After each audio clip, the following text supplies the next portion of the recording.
빛을 따라서. 빛을 따라서 매주 화요일 이 시간에는 서대문교회 최종태 목사님께서 말씀 전하십니다.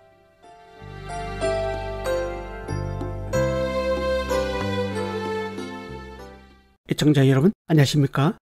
지난 시간에요, 성경을 역사적 흐름에 따라 읽어가는 연대기 성경 읽기란 큰 제목을 가지고 계속 상고해 보겠습니다.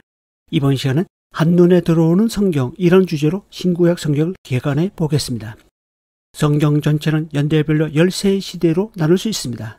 구약 10시대, 신약 3시대입니다. 신구약 중간 400년의 진북시대까지 포함하면 14시대가 됩니다. 성경의 연대는 학자마다 견해가 조금씩 다르기 때문에 큰 흐름을 파악하는 정도로만 이해하면 좋겠습니다. 각각의 시대를 살펴보면 다음과 같습니다.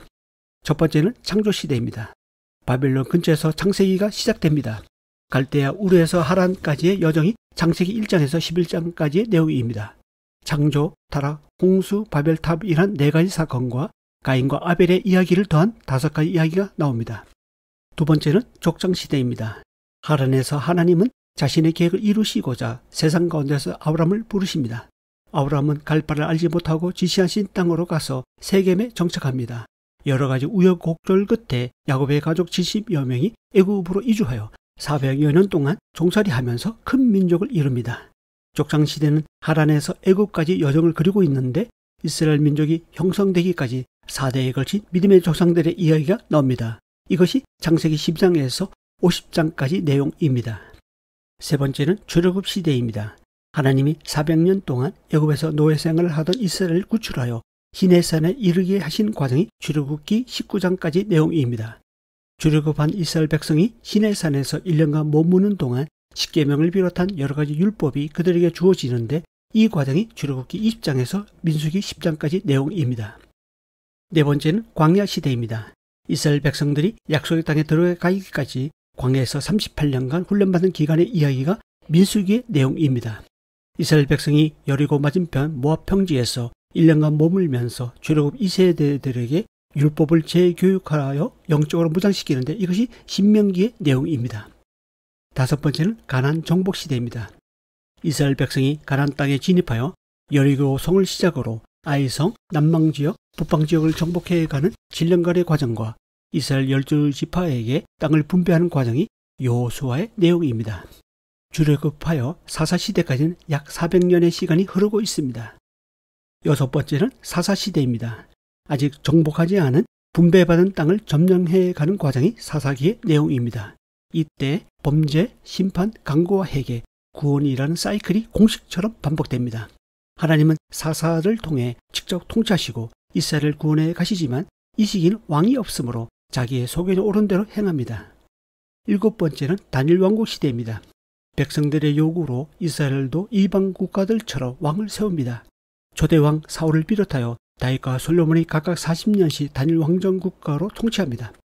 이 시기 동안 이스라엘의 영토와 국력이 최고의 전성기를 누립니다. 이것이 사무엘상하와 열왕기상 10장까지 내용입니다. 여덟 번째는 분열 왕국 시대입니다. 솔로몬이 이방 여인들과의 결혼으로 타락하게 되고 솔로몬의 범죄로 결국 BC 930년에 이스라엘이 남북으로 분열됩니다. 북이스라엘에서는 솔로몬의 건축을 맡았던 여로보암이 북쪽 10지파의 지지를 받아 초대 왕이 됩니다. 이때부터 호세 왕에 이르기까지 208년간 19명의 왕들이 북이스라엘을 통치합니다. 그러다가 BC 722년 아수르에 의해 멸망합니다. 북이스라엘 왕은 하나같이 모두 악한 왕들로 평가되고 있습니다. 반면 남유다는 솔로몬의 아들 르호보암부터 마지막 왕이 시드기야까지 20명의 왕들이 BC 586년 바벨론에 의해 멸망되기까지 344년간 통치합니다. 그래도 남유다 왕 8명은 신앙적으로 선한 왕들로 평가되고 있습니다. 남유다는 북이스라엘이 멸망한 이후 136년이나 더 생존합니다. 특이한 점은 남유다는 다윗 왕가가 계속 유지되는 반면 북이스라엘은 9번이나 왕가가 바뀐다는 것입니다. 그 이유는 북이스라엘은 순종하면 복을 받고 불순종하면 저주를 받는 조건적인 시내산 언약의 영향을 받는 반면 남유다는 무조건적인 다윗 언약의 영향을 받고 있기 때문입니다. 이것이 열왕기상 11장부터 열왕기하의 내용입니다.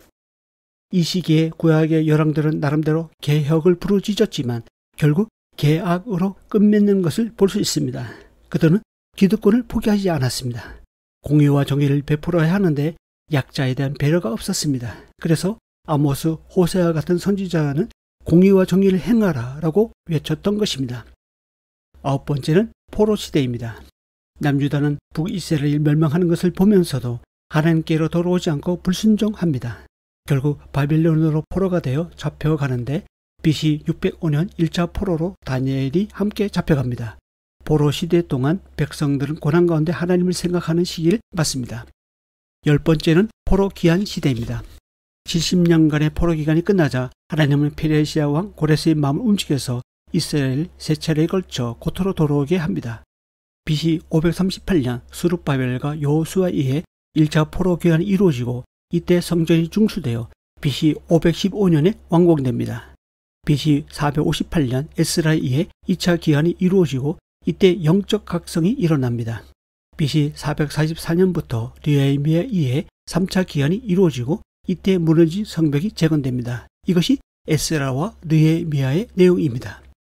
고토로 돌아온 이스라엘 백성들이 이전처럼 우상 숭배했다는 기록은 찾을 수 없습니다. 하지만 그들은 시간이 지날수록 냉랭해져 갔고 점점 형식화되어 갔으며 교만해져 갔습니다. 말라기서가 그런 사실을 잘 보여줍니다. 하나님께서 내가 너를 사랑하였노라 하니까 백성들은 주께서 어떻게 우리를 사랑하셨나이까 라고 대듭니다. 하나님께서 보시기에 기가 막힐 일입니다. 우리도 너무나 기가 막히면 말이 안 나오잖아요. 그래서 하나님은 400년간 침묵하십니다. 400년간의 침묵 기간은 이스라엘이 하나님의 사랑을 무시한 결과라고 할 수 있습니다. 400년의 침묵기는 일체의 선지자가 나타나지 않는 시기를 말합니다. 그런 가운데서도 하나님은 쉬지 않으시고 보험의 기틀을 마련하셨습니다. 그리고 친히 말씀이 육신이 되어 우리 가운데 내려오셨습니다. 구약의 그림자가 신약에 와서 실체로 오신 것입니다. 바로 그분이 임마누엘 대신 주 예수 그리스도이십니다. 11번째는 복음 시대입니다. 예수님의 공생의 기간 동안 전국 복음이 전파되었습니다. 예수님께서 십자가에서 죽으시고 부활하심으로 율법이 연약하여 할 수 없는 구원의 문제를 해결하시고 율법의 마침이 되셨습니다. 12번째는 교회 시대입니다. 예수님께서 승천하시고 보혜사 성령님이 오셨습니다. 이때부터 교회 시대가 열리게 되었습니다. 예수님의 몸된 교회는 하나님의 비밀의 경륜이 드러난 새 창조의 결과물입니다. 이 시기는 성령 시대, 은혜 시대라고 부르기도 합니다. 13번째는 종말 시대입니다. 교회 시대가 끝나는 날, 이 세상에는 종말과 심판이 올 것입니다. 그 전에 성도는 휴거되고 이 땅에서는 전무후무한 환란이 일어날 것입니다. 그 후에는 최종적인 백보자 심판대 앞에 누구나 막론하고 서게 될 것입니다. 이때 하나님의 생명책에 기록된 자는 영생에, 생명책에 기록되지 못한 자는 영원한 불못에 던져지게 될 것입니다. 이 방송을 듣고 계신 애청자 여러분, 지금은 은혜 시대입니다. 지금이 은혜 받을 만한 때요, 지금이 구원의 날입니다. 만약 여러분이 아직 예수 그리스도를 개인의 구주로 믿지 않고 있다면 더 늦기 전에 믿으시기 바랍니다. 기회는 항상 있는 것이 아닙니다.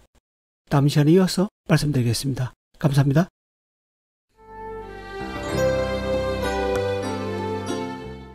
빛을 따라서 지금까지 서대문교회 최종태 목사님께서 말씀 전하셨습니다.